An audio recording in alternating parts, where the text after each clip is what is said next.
ഒരു അമ്മയാന, ഒരു സുഖമില്ല.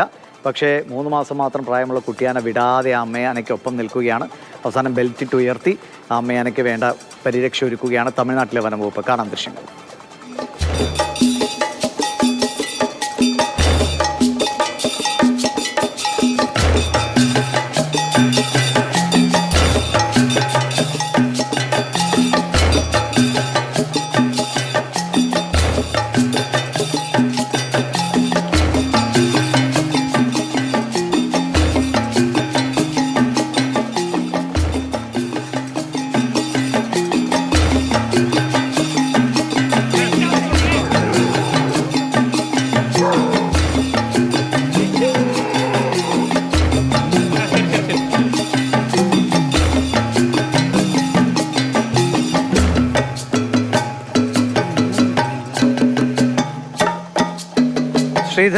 ശ്രീധരനുണ്ട് നമുക്കൊപ്പം ബംഗളൂരിൽ നിന്ന്. ശ്രീധര, നേരത്തെ നമ്മൾ മറ്റുള്ളവരുടെ ജീവനെ പുല്ലുവില കൽപ്പിച്ച് വാഹനം ഓടിക്കുന്നവരെ കുറിച്ചൊക്കെയാണ് നമ്മൾ പറഞ്ഞെങ്കിൽ ഇവിടെ സുഖമില്ലാതെ നിൽക്കുന്ന അമ്മയാന എഴുന്നേൽക്കാൻ കഴിയില്ല. പക്ഷേ ആ കുട്ടിയാന ഇങ്ങനെ ചുറ്റും കറങ്ങി നടക്കുകയായിരുന്നു. അവസാനം ബെൽറ്റിട്ട് ഉയർത്തി അതിനെ പാലുടിക്കാനുള്ള സംവിധാനമൊക്കെ വനംവകുപ്പ് ഒരുക്കി കൊടുത്തു. എന്തായാലും നല്ല കാഴ്ചയാണ്.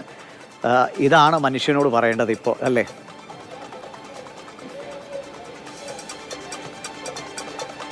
തീർച്ചയായിട്ടും അമ്മയോളം വലുത് മറ്റൊന്നുമില്ല എന്നുള്ളതിനെ നമ്മൾ ആവർത്തിച്ച് കാണിക്കുന്നതാണ്, അല്ലെങ്കിൽ നമ്മളെ പറയുന്നതിനെ ഒരു തെളിവാണ് ഈ ദൃശ്യങ്ങൾ. നോക്കൂ, അമ്മയാനയുടെ അടുകിൽ ആ കുട്ടിയാന ഓരം പറ്റി ഇങ്ങനെ നിൽക്കുകയാണ്. പെട്ടെന്ന് ഒരു ദിവസം ഇതേവരെ പാലൂട്ടി കൊണ്ടു നടന്നിരുന്ന, ഭക്ഷണം തന്നിരുന്ന അമ്മയാന വയ്യാതെ അസുഖം ബാധിച്ച് വീഴുകയാണ്. ഈ കുട്ടിയാന അതിൻ്റെ അടുത്തുനിന്ന് മാറാതെ അവിടെ തന്നെ നിൽക്കുന്നു. വനംവകുപ്പ് പിന്നീട് ഈ വിവരം അറിഞ്ഞാണ് അവിടേക്ക് എത്തുന്നത്. ആദ്യം ഈ കുട്ടിയാന ആരെയും അവിടേക്ക് അടുപ്പിക്കാൻ തയ്യാറായില്ല. പക്ഷേ പയ്യെ സഹായിക്കാൻ വന്നവരാണ് എന്ന് മനസ്സിലാക്കിയിട്ടുണ്ടാവണം ഒരു പക്ഷേ. അമ്മയാനയ്ക്ക് ചികിത്സ വനംവകുപ്പിന് തുടങ്ങാനായി. വനംവകുപ്പ് ചികിത്സ തുടങ്ങി. ഈ പിടിയാന തീറ്റ എടുത്തു തുടങ്ങി. വൈകാതെ തന്നെ അതിനെ ഉയർത്തി വയ്ക്കുകയും ചെയ്തു. ഏതായാലും ആദ്യം ഈ കുട്ടിയാനയുടെ കാര്യമാണ് രസം. ഈ കുട്ടിയാന ആദ്യം അമ്മയുടെ അടുത്തുനിന്ന് മാറാൻ പോലും തയ്യാറായില്ല. പലപ്പോഴും ചികിത്സയ്ക്ക് അത് തടസ്സമായപ്പോൾ അതിനെ നിർബന്ധപൂർവ്വം ബലപ്രയോഗിച്ച് അവിടുന്ന് മാറ്റി ഇതിന് മതിയായ ചികിത്സ കൊടുത്ത്. ഏറ്റവും മനോഹരമായ അതിലെ ഒരു ദൃശ്യം എന്നുള്ളത്, ഈ അമ്മയാനെ ഉയർത്തിയ ശേഷം കുട്ടിയാന അമ്മയാനയുടെ അടുത്തേക്ക് ഓടി വരുന്ന ഒരു ദൃശ്യമുണ്ട്. നമ്മളൊക്കെ ഈ അമ്മയുടെ അടുത്തേക്ക് ഓടിയെത്തുമ്പോൾ നമ്മുടെ ഉള്ളിലുള്ള ഒരു വികാരം എന്തായിരിക്കും നമുക്ക് എല്ലാവർക്കും അറിയാം.